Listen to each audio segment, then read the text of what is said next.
This is Rap the News, and prophecy is unfolding. We are living Revelation right now. Revelation 6:8. And I looked, and behold, a pale horse, and his name that sat on him was Death, and hell followed with him, which is self-explanatory. The pale horse is the sickness. The sickness is coming from the dust that's coming from the planet, causing dust pneumonia and sepsis. And the name that sat on was Death, and people are going to start dropping dead like flies they are, and hell followed with them. Then brimstones is rained down, as mentioned in Ezekiel 38:22. Revelations 19:19 then furthers it. Then I saw the beasts and the kings of the earth and their armies gathered together to wage war against the rider on the horse. They waging war against the sickness and his army, and the army of God that's coming down, the saints. Let's get into it. This is, in effect, a government on a wartime footing, a government calling for a collective national effort, as Boris Johnson would do, quotes, whatever it takes, warning of even more extreme measures to come. We must act like any wartime government and do whatever it takes to support our economy. We have never faced an economic fight like this one, but we are well prepared. We will get through this, and we will do whatever it takes. It's a failing. Let's admit it. This is an unmitigated disaster that the administration has brought upon the population, and I do not say this lightly. We have had a much worse response than Iran, than Italy, than China, and South Korea. We're about to experience the greatest pandemic of the generation since polio. Get prepared. Mayor de Blasio, New York City, declaring a state of emergency this evening, saying, quote, we're getting into a situation where the only analogy is war, saying he foresees a situation where, among other things, hospitals are setting up tents in parking lots to deal with the patients that we might find. It's come to that.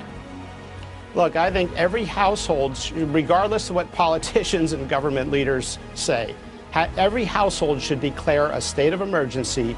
Get 3 months of food and necessary medications. Get 3 months of food and necessary medications. Get 3 months of food and necessary medications. Yeah, that Trump is inadequately responding to the crisis. The White House has now had to walk back 3 of the statements Trump made during his national address. We got it. John, that's what I think. And I think can we be need to move serious forward. and Yes. sit here and tell you 4 + 4 = 85. I'm serious. That doesn't mean that I'm right. The information he gave was not right.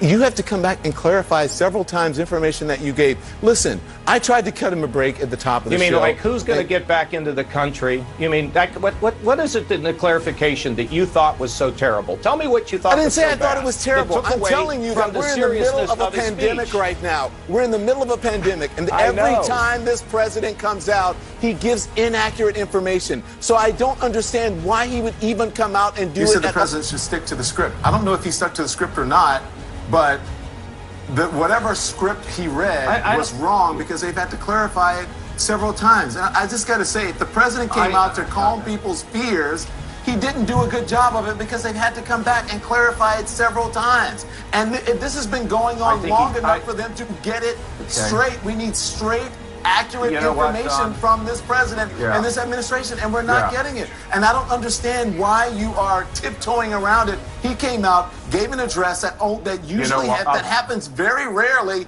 and he doesn't get it right. I'm going to tell you, first of all, he read it, and somebody that wrote this, look, I don't want to get into that. He was on today. That's why you're here to talk about the president's address. Can I finish now? No, you can't, John, because we're here to talk about the president's.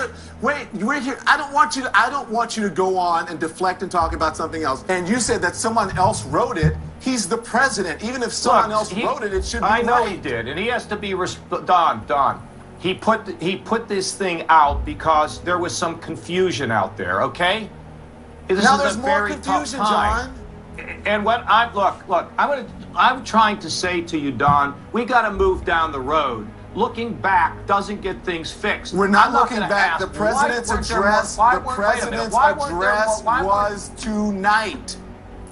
That is the newest I think his information for address this. tonight Is I the think it was president's fine. address. I think it was fine. I want to focus on Europe because it's become the epicenter of the virus, and you heard European leaders imposing these measures restricting the region's way of life that has not been seen in 75 years of peacetime. The closures of schools, workplaces, non-essential shops and services.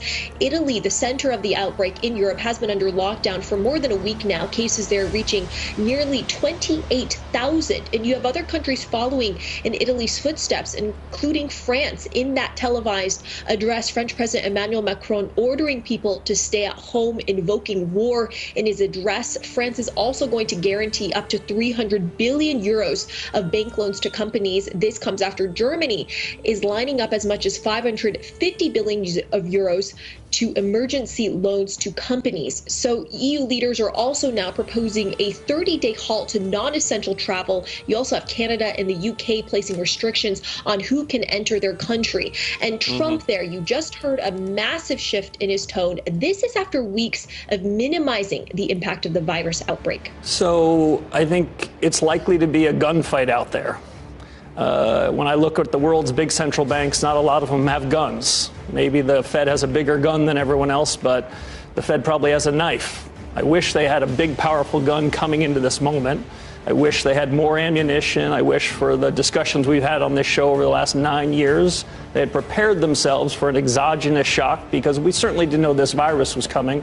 But we knew that complacency in a world like this sets itself up for big tail risks. But you go to market with the Fed you've got, not the Fed you want. They've got a knife. There's a gunfight. You might as well go find some friends that also have knives and see if you can't do it together. Frankly, as an economist, I don't know to what extent this is a demand shock. People stay home and don't buy anything. Or is it a supply shock? People stay home and don't make anything. I don't think anyone knows what they're doing. Follow that through. If you don't know what's going on, you don't know if it's a supply or demand shock, I'm a little unclear what you're advocating. Act anyway, or wait until it's clear and hold off or hold your bullets back until you know essentially what the enemy is? Well, obviously, we're in a war. This is like an alien invasion. This is a natural catastrophe. Hits an economy, and then it morphs into a financial crisis. But this one's really worldwide. And you know, the first instance is to protect people's health.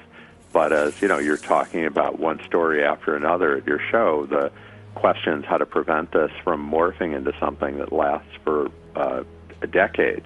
Well, back up for a second. We had an economist on CNBC in the last hour who said something about, oh, this is going to be 2 weeks. I'm not even sure it's going to be a recession. You are now talking about hoping that it's not going to be 10 years.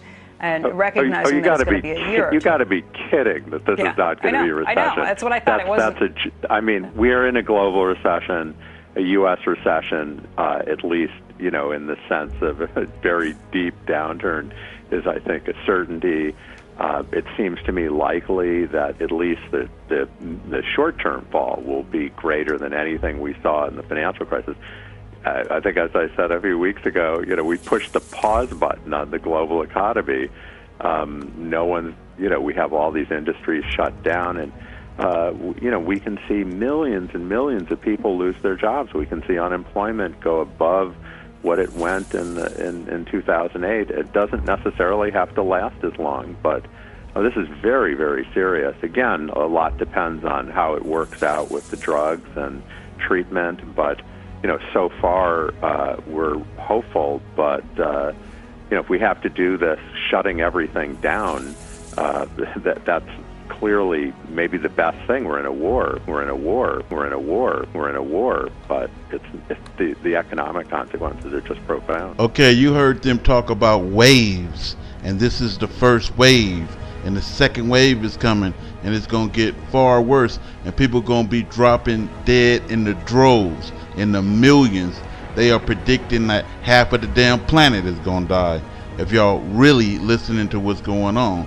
So the second wave, I believe, is when we get closer to the planet and there's more dust coming in, and people is going to be breathing in more dust and dying off left and right. Birds and everything going to be dropping out the air in the second wave. In the third wave, people is just going to be done.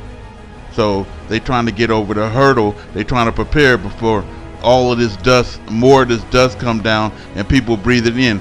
I don't know why they just don't say it's dust, because then they would have to explain the planet, I believe, and they don't want to explain that because then they would have to tell you that hell is out there waiting for you sinners. This is Raptor News.